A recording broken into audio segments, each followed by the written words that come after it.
Hey guys, this is Oren Productions, aka in the 4673, and I am back in Lots in Distress.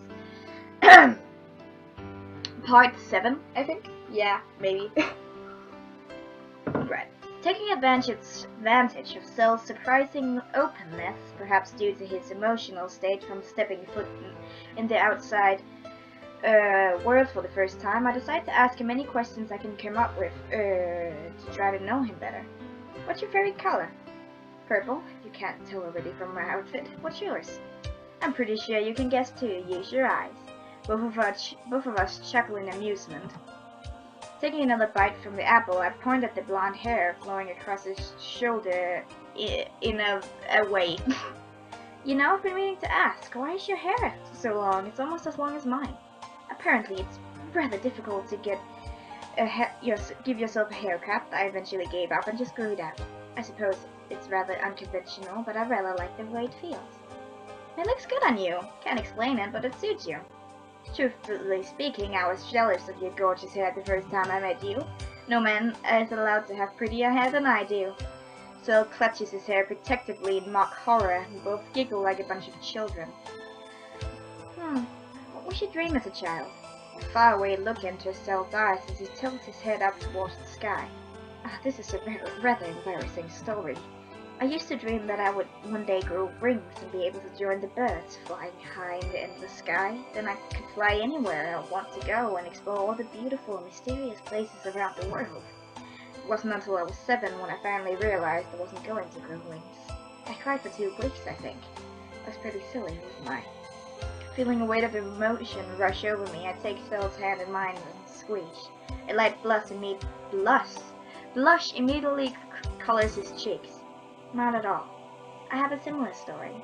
When I was young, I wanted to be a star. It was probably my parents' fault. They took me stargazing often because they said the princess of Luna Kingdom must know all about the moon and the stars. I was mesmerized by how dazzling the stars can be hanging in the night sky. So I wanted to be one of the stars. I wanted to shine brightly in the darkest of nights and bring other people joy and wonder, just like what I felt when I gazed up at the starry sky. Of course, I eventually realized these dreams would never come true and moved on to better things. But it's still a secret dream, close to my heart still. Meeting Cell's gentle and warm gaze, I feel a strange fluttering in my stomach. It only worsens at Cell's words. You're already the brightest of you're already the brightest star of all, Charming. That was incredibly cheesy, holy shit. Clearing my throat, I avert my eyes, fixating my stare at the blades of grass next to me. Why am I getting flustered because of him? What am I even doing here? It started out as my sneaky way of trying to convince Cell to leave with me, but somehow it turned into something close to a date. What am I doing?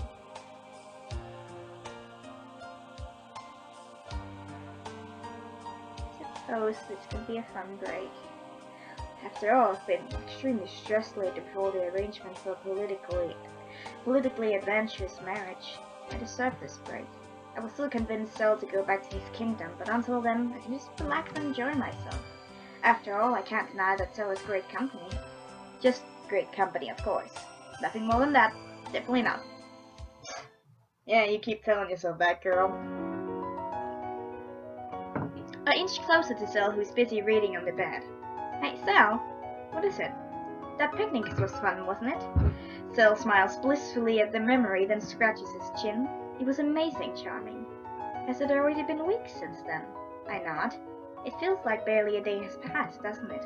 Surprisingly so. I'm grateful you took me out there. It was so beautiful.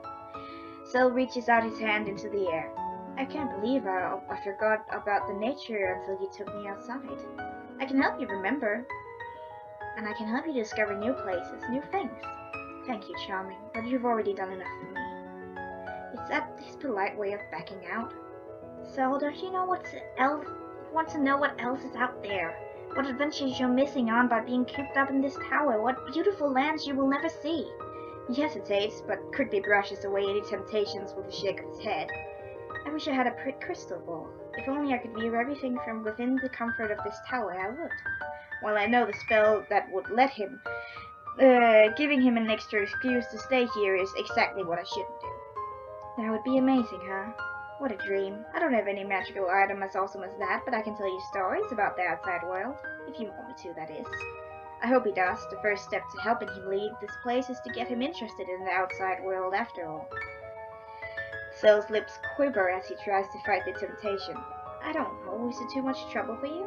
No, not at all. If you haven't realized it yet, I'm quite fond of talking. I point to his book with a shrug. Plus, you must be getting sick of those books. Don't you want to hear about places you haven't already read about 1,000 of times? Cell claps his hands together. I'm definitely interested. Please do. I try my best not to reveal how triumphant I feel by cackling, but I only half succeed.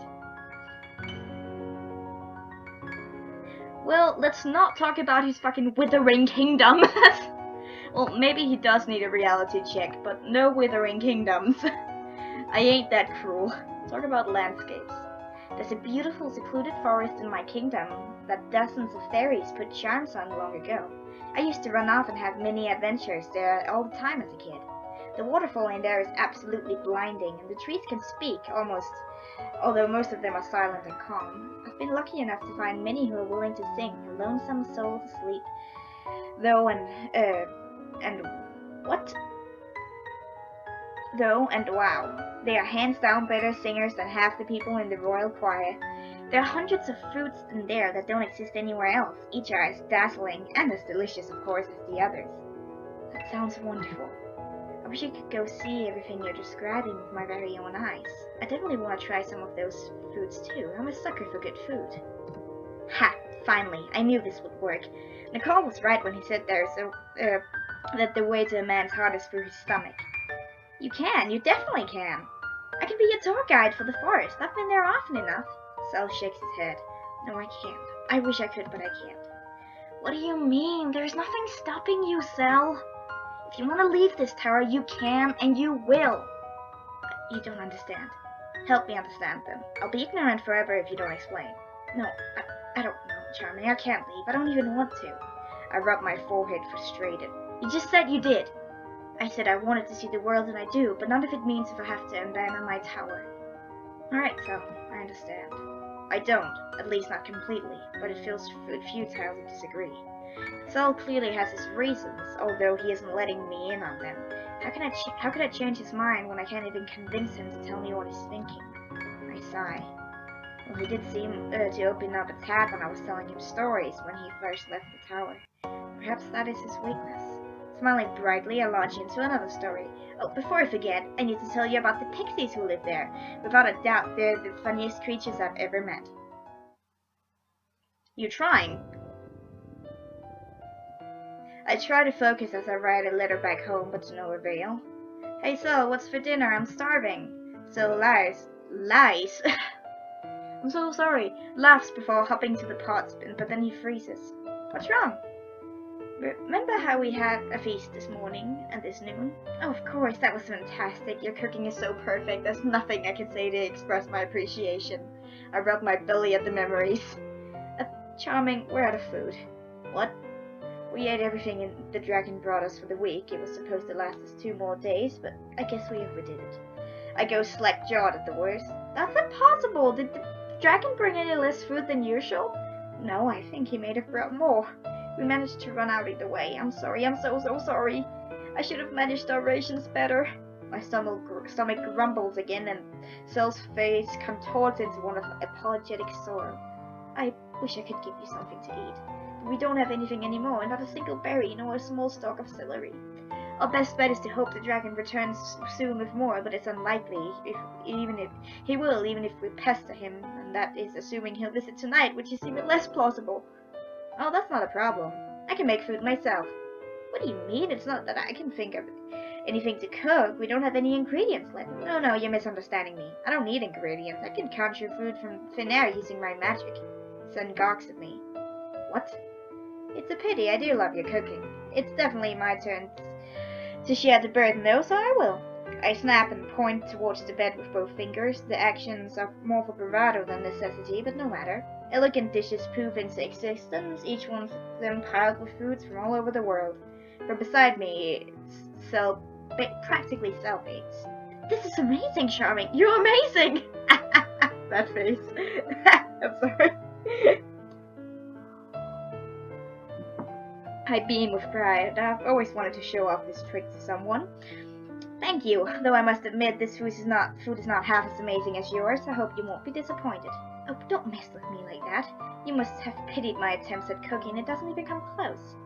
Cell, that's not true. I'm nothing without my magic. I couldn't cook a bowl of soup with my bare hands, even if my life depended on it, much less anything that tasted half as good as your worst efforts.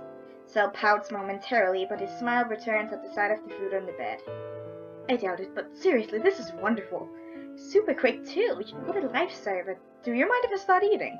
Oh, this delicious food just for me.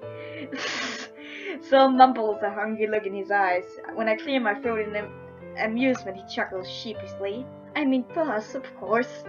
I'm sorry, I just forgot myself for a moment there. I've been having the same dishes every day for 9 years. True enough, true enough. Do you mind if I start eating now? Laughing at his eagerness, I gave him a gentle shove towards the food.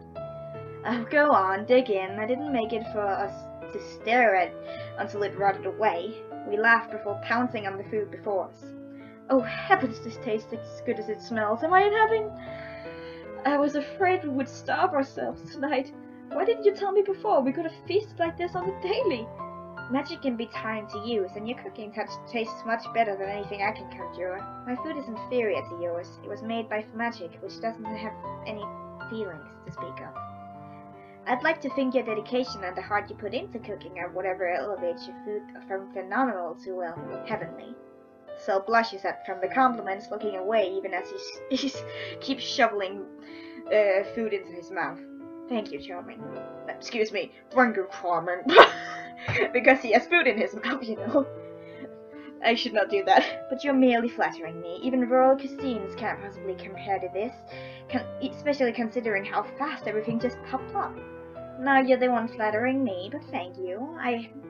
I'm glad I could make you smile like this. I'm only saying the truth. Your compliments about your cooking mean so much more now that I know it's coming from someone with experience in eating such quality foods. Hey, does that mean you didn't trust my words before? Maybe, but maybe not. Who knows what I mean? I gasp in feigned horror. How rude! No more food for you until you apologize. I'm sorry, please let me keep eating, showing your food is so delicious, please. For me to give up merely for my pride. Of course I trusted your judgment, Charming. I just trusted even more now that I didn't think it would be impossible. I stick out my tongue at him despite knowing full well how immature I'm being, causing both of us to laugh. You do know you will be taking the duty of cooking from now on, right? I give a loud snort in a disbelieving laughter. You're pulling my leg, right? What kind of gentleman would make a lady cook for him? What kind of lady would let the gentleman cook for her all this time without informing her the tricks she's been hiding up her sleeves? I giggle in delight. Sully's always so shy and soft-spoken. It's amazing to see him relax and banter with me like this. But you look so adorable cooking for me. I wish I had an apron with me to put on you. Wait, I can't make one with magic, probably. I give an evil grin at Cell's horrified and embarrassed expression. He coughs loudly, the tip of his ears turning red. But reminding of the similar exchange we had the first time we met, I'm about to come to his rescue and change the topic again when a strange sort of determination touches his expression. He clears his throat and smiles shyly at me with a hint of teasing. How thoughtful of you, Charming. Is he trying to overcome his shyness for me? Just when I thought Cell cannot become any more adorable, I beam back at him, heart fluttering in happiness. Of course, thoughtful is my middle name. Cell gives a laugh as he relaxes. Can you really create an apron with magic out of thin air? Probably. Can't say I've ever tried to, because why would I need a magical apron, but... apron. Yeah. But the technique can't be too different from making food with magic. I've been meaning to ask you. How do you know how to make food with magic anyway? You're so skilled at it too, it must take much practice, but why? You must have had professional, world-famous chefs at your beck and call no matter the time of day. Alright, I have to end the episode here. I will see you in the next one. Goodbye.